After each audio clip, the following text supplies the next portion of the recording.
everyone, and welcome to the Association of Women Endoscopists 6th Annual Interventional Endoscopy course on the road with the masters from the USA to Asia.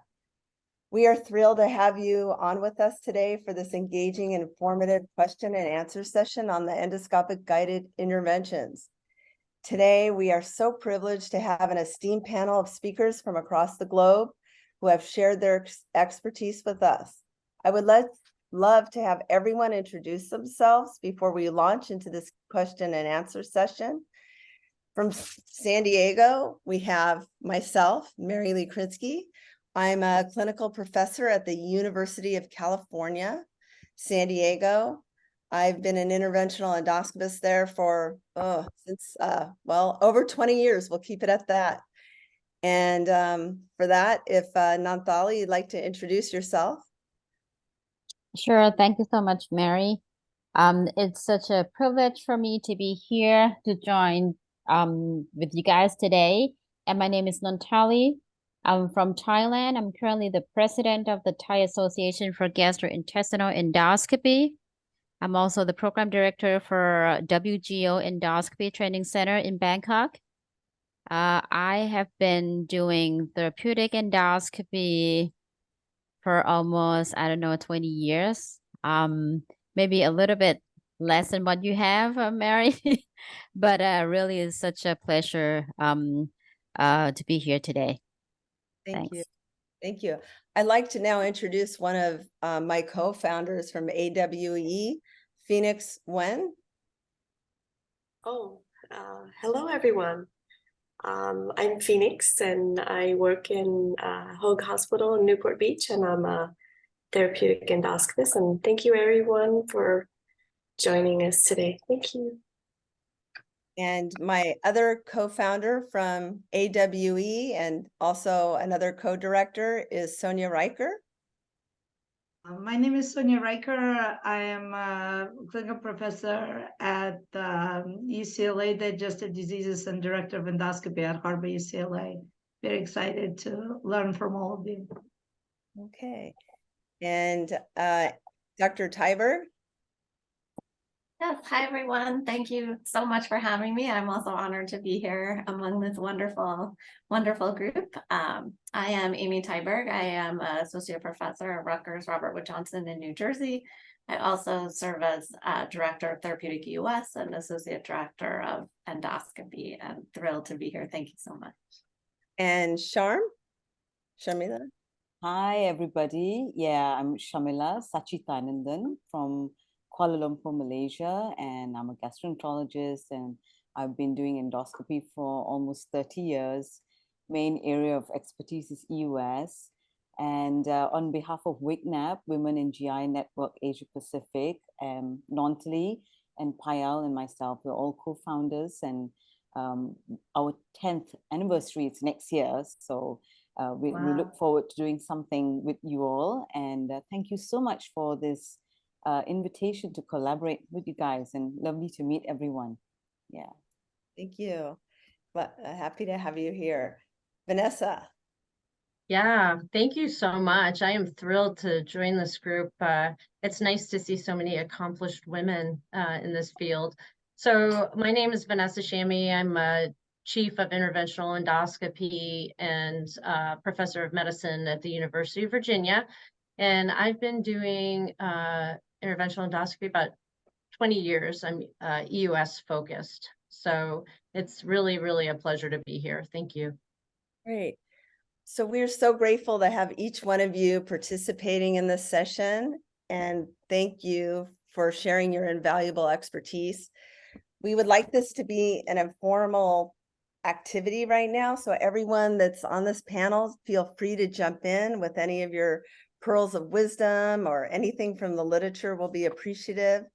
And so let's just kick off this lively Q&A right now. The first question I have is something that's come up about these EUS expanded indications. And it's directed at Nanthali, but anybody can chime in.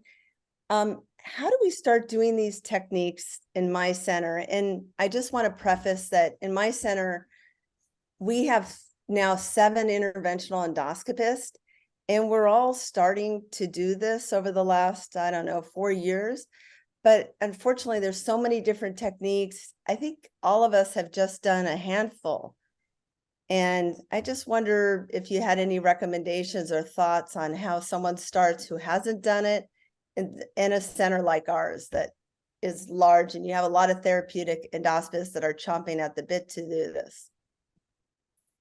Yeah, I think this is such a very important question, Mary, because, I'm sure that during our training, maybe 20 something years ago, we didn't really have a formal training in therapeutic EUS, really. We did EUS, FNA, and that's pretty much the most therapeutic thing that we do, maybe pseudocyst drainage at that point. So I think that, these days we really have to think about how we can train our trainees or even among ourselves better to do therapeutic EUS. I think one model that I have been using is that we have training model, like therapeutic EUS training model, pseudocyst model, EUS biliary drainage model. And we basically have someone who's experienced in doing EUS for many years. And we have the pleasure of working with world experts in the field, who have been doing therapeutic EUS for many years. So we spend some time with them, a month or 2 or 3 months, and then we would come back and start making the models or buying models for our center, and then we start practicing the younger generations on the model initially with the one person who's been trained, not formally, but a few months. I think with the basic skills that they have, I think that's sufficient. And then using these models, we continue to train our trainees. And then from the models, we move to live cases, real patients. So I think, initially when you start doing this procedure, it's very important to understand your basic skills, know where you're at. And if you don't feel comfortable with pseudocyst drainage, I think it's going to be very difficult to step up to the next level. So start from EUS FNB and then pseudocyst drainage. I think anything that's big gallbladder drainage, is something that's I think the next step. It's just unfortunate that not that very many centers do gallbladder drainage because the surgeons may not like it. But like the model that we've been using is that we have an experienced person who can supervise trainees, and then we practice the trainees on training models, and then we kind of slowly step up the complexity of the procedures among the trainees. Yeah, I absolutely. And you have to agree. have backup too. Interventional radiologists, surgeons, those are key. Because you're going to have complications. I've had complications, but we have to be able to recognize complications and deal with it and get help when we need it. I'll add to that. Actually, I think as you were saying, from FNB move on to pseudocyst drainages, and I think that's the next big step. Once you understand the principles of pseudocyst drainage, then all the rest is kind of similar principles, right? And I have to say, like the Thais, like the Tage group, they have fabulous, the models to practice on. I don't know whether you had a chance to have a look at those, but they are really incredible models that you can practice on. And we've been doing that at our annual APDW meetings, where we have these sessions that people get a chance to try and practice. And as you say, Nontali, I mean, it's going to do a short stint somewhere in a high volume place. And I guess not everyone can go at the same time. Just pick 1 or 2 people, go and learn and then come back and bring that technique back. Right. Yeah. Thank And you both. I gotta say, I agree completely with what both of you said. You got to start off with pseudocyst drainage, get comfortable, and go from there. The other thing is the instruments too. So the lumen opposing stents have really changed the paradigm of what we can do. So practice outside the body, how to deploy it, how it functions, and that'll really, really help you to sort of step up what you do from an EUS standpoint. I don't know, like in the US, yeah, I was gonna ask, in the US, the practice in the US might be a bit different from what we do, because I feel like for many centers in the US, you're kind of restricted in terms of how much you can do on patients when some procedures are not That's correct. approved, like per se. That is Maybe you can correct. share your experience. Yeah. Yeah, Yeah, no, it kind of goes. Oh, sorry, go ahead. no, go ahead, Emmy.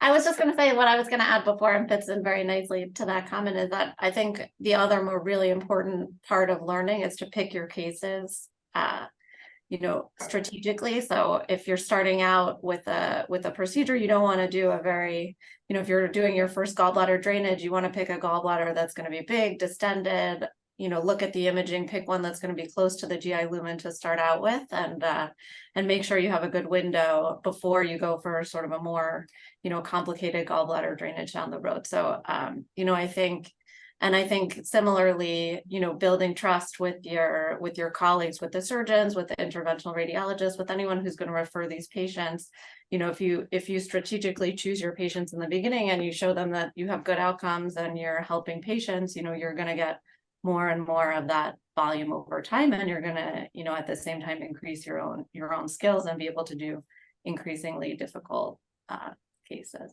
Yeah, this is a good segue into the next question, because as you develop skills, and I think you're pointing out that the pathway F&B, then there's pseudocyst drainage, then there's the drainage of pancreatic and fluid collections, infected fluid collections, necrosis. How do you time this intervention when you have a patient with infected pancreatic necrosis? Is there an optimal window for the intervention and any significant patient factors that guide your timing or your decisions?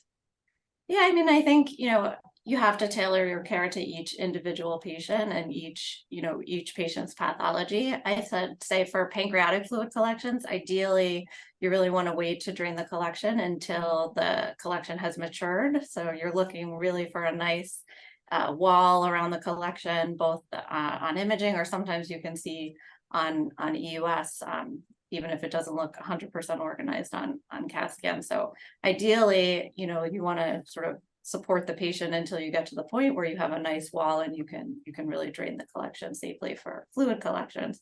The one exception I would say is if there's infection there, then you might be forced to go a little bit earlier than you would otherwise, and then you want to choose your stent strategically in that case. If you don't have a nice wall, a lumen opposing metal stent may not be the best choice, because you really depend on the apposition there, and you need a nice wall to keep that in place. But a plastic pigtail, for instance, might be more feasible, or even a tubular biliary stent that's not going to be dependent on a nice wall in order to keep the stent in place. So would it be fair to say that we are moving away from this hard point of like 4 weeks, before 4 weeks, above 4 weeks, what we used to do? We're more relying on wall being there, or at least some form of organization. I think so. I think it's more important about what the collection looks like on imaging and on EUS than it is about the actual amount of time from the time that the initial pancreatitis episode occurred. Now, the question I have, do you do your necrosectomy at the time of placement or not? Since this DDW, we just came of we have a study that's showing that maybe we should all be doing necrosectomies on the first one. Yeah, I saw that. I usually don't, but it certainly raised an interesting question. I think I like to let the fluid drain a little bit and let the cavity collapse a little, and then see what's left after the fact. But that Lord, because thank the Lord, what do you guys? You have to tell me what you do, because I saw that study and I'm like, I'm not sure if I'm comfortable with that. So what do you guys do? Well, but I'm with Emmy on this one. I don't always do the necrosectomy. during the first session, I actually just put the stent there and see how the patient responds. And if they do well, no fever and nothing, maybe I don't really go back to the necrosectomy. I just kind of follow up the images and clinical conditions and see, how the patient does. And I Are you think that's guys, yeah. that's key. I mean, right? The Mm. clinical situation, if the patient's febrile and they're septic, I think it's a different scenario than you're kind of more pushed to maybe go in there and debride. But I agree with you guys, I mean, there's no rush, and oftentimes it'll resolve on its own.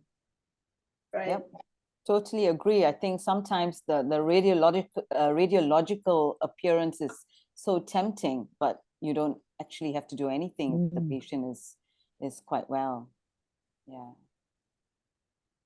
Yes, one of my mentors always used to say, we treat the patient and not the images, and I think Exactly. that comes into play Yep. here, just like you were saying. Yeah. Totally agree. So true. So true. So Sharmila,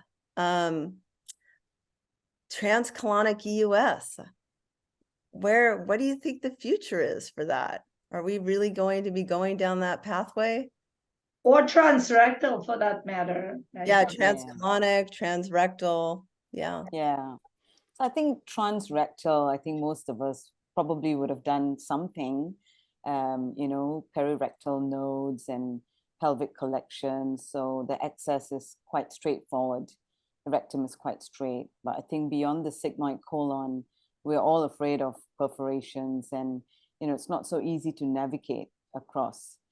But I think, there are a few case series and small studies. There are no large cohort studies, no multi-center studies, but from whatever we can gather, I think, they've been able to get to the cecum using the curvilinear scope with an overtube, and even with the guide wire technique with fluoroscopy. So, it is possible. If you really, really have to, it is possible. You have to be really careful. There are a few case reports where they've gotten to the cecum and done a successful US F&B. So, that's interesting. And then you have the forward viewing scope. So I think that sort of changed the paradigm a little bit. So with the forward viewing scope, you're able to get to, the cecum a bit easier. And I think the forward viewing scope is a bit underutilized, and I think it's available, but we're also comfortable with the curvilinear. We're also comfortable with the scanning images that we've been training with and we're used to. And I think the forward viewing is slightly narrower, and you kind of get a different image, but apparently you can get closer to whatever target organ you want and, easier access. So don't know, maybe in the future, but I think there are new tools around, and yeah, it's possible. Yeah. Unfortunately, in the US, they actually discontinued making the forward viewing scope. So Oh, we're really? holding on to ours like it's treasure. Right. Yeah, so they'll repair it, but they have not, they will not, you can't buy a Right. new one. So Really? yes. Okay. Yeah, And sorry. how did you find that, Vanessa? I mean, have you used that? Yes, we have a forward viewing scope. And so we wanted to get another one just for these instances, and it's not common scenario at all. We use it for FNA. I've never done transcolonic drainage. I have to put it out there. So, but yeah, it's nice to FNB things, that subepithelial lesions that are in the cecum, et cetera, but they did discontinue making it, at least here. Right. So. Yeah, I have to admit, I've not done a transcolonic either, but Amy? Well, for transrectal, how do you guys drain anything? Someone who is starting to think of doing pelvic collection drainages, anything different from doing it through rectum as opposed to what we normally do? Yeah, so I mean, Mark Giovannini was the first to describe this. It's like 20 years ago. He's really a pioneer in this, and he basically used the old technique, right? The wire guided and the catheters, and the plastic stents, and then of course with the Axios and the LAMS, that sort of changed everything and made it a bit easier. But again, I think you need to prepare the patient well, choose your patient that needs it, and the collections need to be well formed, like a pseudocyst drainage. The lesion has to be well formed, about 4 centimeters or more, and unilocular, not multiloculated. And so you need to choose your patients wisely, and you got to prep them well. And again, as Nontali said, have your surgeon and your IR on standby. And yeah, so again, the same principles of drainage, I guess. Yeah. Do you guys leave pigtail in when you do those inside or no? I've not done many. Yeah. So in the literature, yeah, you could leave pigtails, and even the lumen opposing stents, but you remove it within 3 weeks, because of migration and embedment and the same. Yeah. Do you worry about fistula formation and difficulty in closure? Or- Well, I think that the studies that have been done, very little adverse effects, and apparently it closes off within a month of removal. So I don't know. Anyone with Vanessa, any Amy, what is experience? your experience with yeah. draining through the rectum? Yeah, I would say the only thing that to think about that's a little bit different from the upper GI tract too is that you really want to try to have as good a bowel prep as possible. So the drainage cases that I've done, it has been in patients with metastatic cancer with a small bowel obstruction. So we basically drained from the colon to the very dilated small bowel. So they couldn't take a bowel prep, but we made sure that they had significant number of enemas in order to try to clean the bowel as much as possible, because you want to avoid contamination if feasible. Although if you're going GI lumen to GI lumen, theoretically, you're going one contaminated space to another. But just in case there is any leakage, having a clean bowel is important if it's possible. And other than that, I think, many of the same principles apply. Choose your patients, strategically make sure that your first case is a case that's going to be less technically difficult maybe than one that you anticipate is going to be harder. If you're doing a collection, choose a large collection that's well formed to be your first case, as opposed to maybe a poorly organized one. So that you gain confidence in yourself and your skills, but also for your colleagues. And did you use the curvy linear or forward viewing scope, Amy? I use the linear. In this case, we didn't have to go that far into the colon in order to find a good window. We do also have a forward viewing EUS scope, and I use it occasionally, but I have to say the field of visualization is a Very lot narrow, less. right? And so I prefer to use the regular linear EUS when feasible. But I think there are newer EUS scopes on the horizon that we may see in the future that are going to have much bigger endoscopic panes of visualization in addition to endoscopic ultrasound. So that will be helpful, I think. Especially, I agree, the right colon is an area that is missing right now in terms of evaluating some mucosal lesions and pericolonic lymph nodes. So if we can get scopes that can more easily get to that area, or tools that will help us get our linear scopes there, I think that's a huge value to our And I think the linear is also, the advantage is not only that we were trained on it and used to the visualization, but you have that elevator. Yeah, exactly. Which is key. I think that's key. So having that elevator gives you a lot more kind of power to get to the area you actually want. Well, this is a good segue to the next, Vanessa. Thank you so much for speaking on pancreatic cyst management for our course.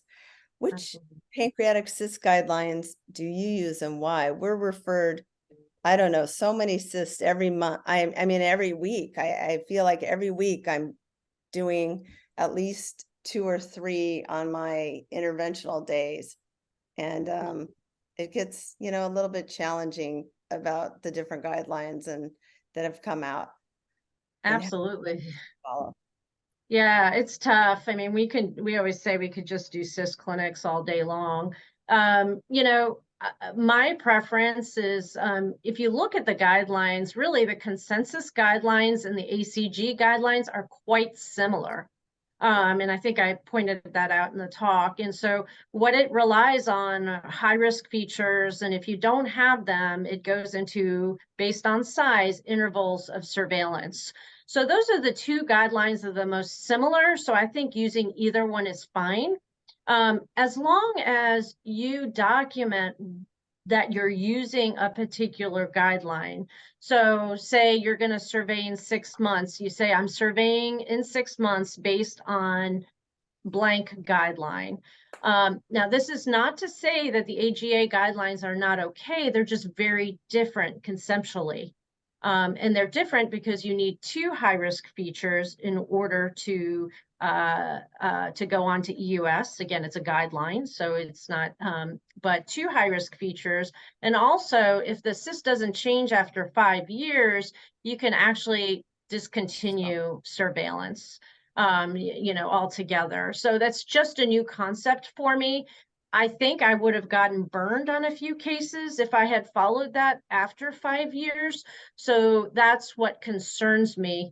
Now, Brian Sauer, my partner, and then other people have published that if you look at all-cause mortality, comparing the AGA guidelines with the consensus guidelines or the ACG guidelines, it's similar. So what happens with the AGA guidelines, more people died of cancer. With the other guidelines, more people died of surgery. So it's an interesting concept, right?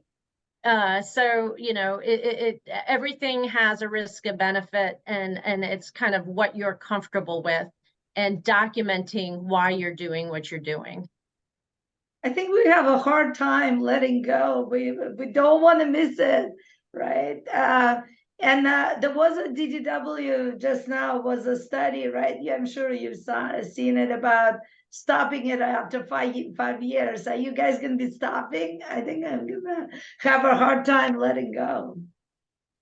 I probably won't be. And that's just because I'm old school, and I have seen patients progress after 5 years. Yeah. And again, it's anecdotal, but nonetheless, I don't feel comfortable. And, you know, there is a legal, you know, backdrop Aspect to of it. this. Yeah. And so I don't like practicing, you know, medical legal medicine. I like to practice, like, you know, but nonetheless, it's the reality of it. And more than that, I just don't want to miss a cancer on somebody. It's really, really tough. You know, you don't feel good, you don't sleep well. It's not a good feeling. Also Yeah. putting it into the context of the patient, their age, their Absolutely. comorbidities. I had a Right. question So- related to yeah. that. Oh, go Hey, ahead. I'm Laurel Branch. I'm one of the fellows in UC San Diego, working with Dr. Krinsky, going to be an advanced fellow here in 2 years. But when you do decide to stop surveillance because the patient's no longer a surgical candidate or something else, what kind of conversation do you have with that, and kind of how do you frame it for them? Sorry, go ahead. No, please go. Yeah. Obviously you want to sit them down, ideally in clinic, and have their family there. And how I phrase it is, you know, would you have either chemo, so systemic therapy, and or surgery? And the surgical decision is usually up to the surgeon. So they've already seen the surgeon, and the surgeon says there's just no way. And if they truly would undergo some sort of treatment, then you would continue. If not, then you would say it would make no difference. If you truly don't want systemic therapy, it would make no difference. And the patients usually say, you know what, you're right.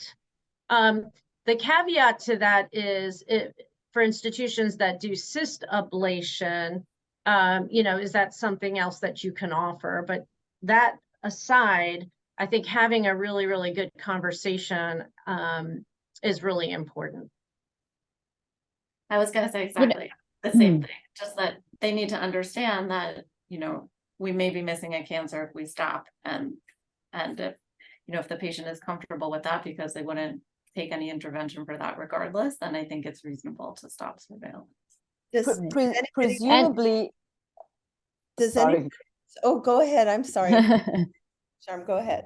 Presumably these cysts have been biopsied, right? That you're going to decide to follow up or not follow up. I think its size matters, right? If somebody has a 5 millimeter, just say 1 centimeter cyst, then they're 92 years, elderly. I don't know. I don't sample every cyst. I don't know if I'm an outlier, but there are some adverse events associated with biopsying them. And honestly, a lot of time it's the information I get back is not that useful. I agree with that. I've had one pancreatitis recently, although it was a challenging patient. It was a 59-year-old person who in January had a 4 centimeter serpiginous cyst in the uncinate process. It was very unusual looking, but it did have about a 5 millimeter nodule associated with it, and it was visualized under EUS. And he just came to me, I think it was a couple weeks ago, and the MRI was in January. So we're having difficulty getting patients in. And I'm just wondering, so I did his EUS guided FNA. I didn't get adequate tissue, and he had pancreatitis. And anyhow, I met with, You Yeah. got a comment, right? I see your hand is up. Yeah.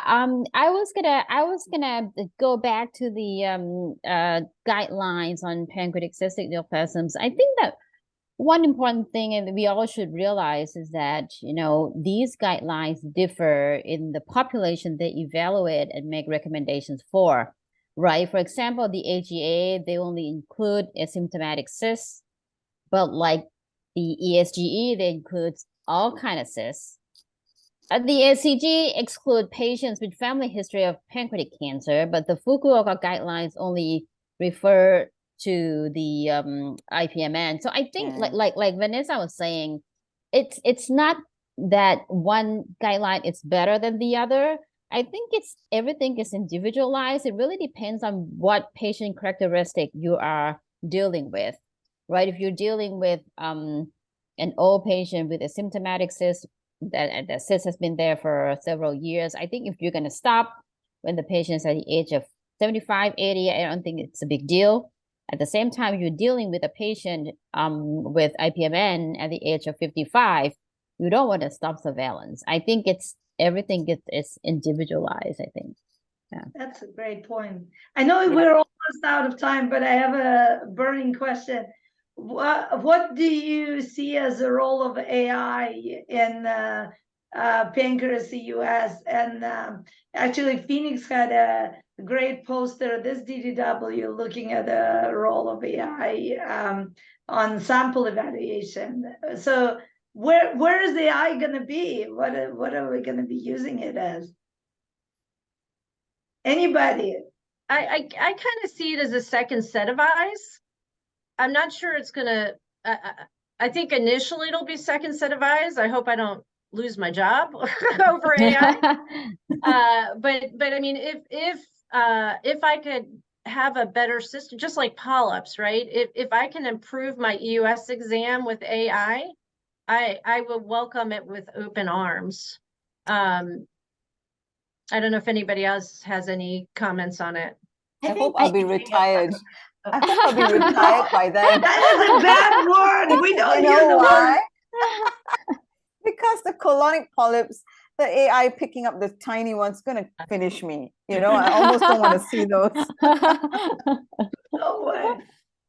I was Yeah. gonna say, I think maybe there's a role in education for AI also, if a fellow is learning to identify all the stations, then I could see, some sort of AI process, just making sure that they've actually seen everything that they're supposed to, and just as another check. And I think another area where it could be really helpful is where our eyes could really use assistance, like specifically in chronic pancreatitis, looking for cancers in that population, I think is really difficult. And that might be an area where AI can really assist us when our eyes, at least my eyes, are not always adequate to tell exactly where to biopsy.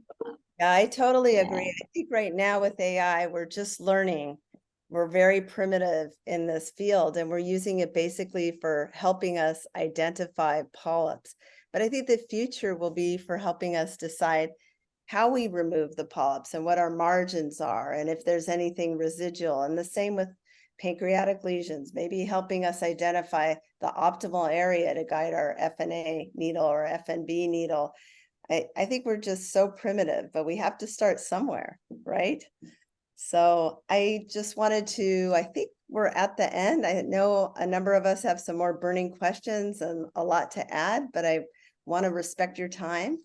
And thank you so much for being a part of AWE 2023, and look forward to seeing you again and seeing some of you at the workshop this coming June. Thank you so much. Thank you. Thank you. Thank you for having us. Yeah. Have a wonderful you. evening and a wonderful day.